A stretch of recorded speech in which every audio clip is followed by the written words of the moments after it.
ये वंदे हाक च रेत कलिस द्रांटने यवान तो वंदस च अस यही हाक पन्ने वार मज अनान तो खेवान। ये च बिल्कुल सरसब्ज रोजान।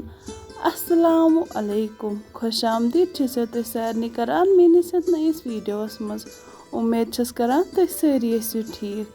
आज बनाओ ये वंदे हाकच अख रेसिपी। उम्मीद छम तुम यीव ये पसंद। सारी खुद गोड निमो प्रेशर कुकरस मज तेल। अथ तेलस मज करो यह गंड अख ज ऐड।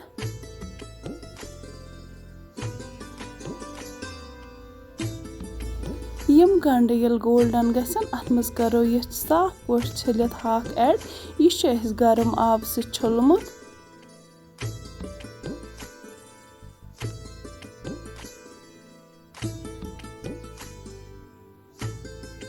अस दिमो वन हाकस तलन असल पट। अगर अस सारवी सिनो मज आसान तो सहल तरीक छाड़ो कुस सिन रनुन सह यह हाक। यह हाक च कशीर हज खास पहचान तो ये वारियो अलग अलग तरीको बनावन।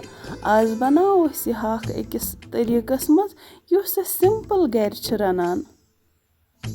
तुम हेकियो वुचित अथ लोग वन नेसब तलन। वहीं करो अथ मज नील मर्चुवांगन 2-4 ऐड। बे करो यह रोहन फल 5-10 ऐड। इस करो अथ मज सोबुत रोहन ते ऐड। वन अथ नेसब तलन लगे पत करो अथ मज यह नून ऐड। नून करो तुम पन्ने टेस्ट अकॉर्डिंग। मर्चुवांगन चमचे 3।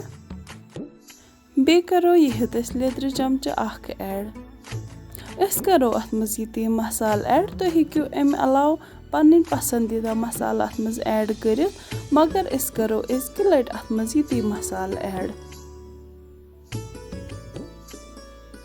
अस दिमो वन बे तलन 5-6 मिनटन योताम यह मसाल असल पट अथ सत मिक्स गसन।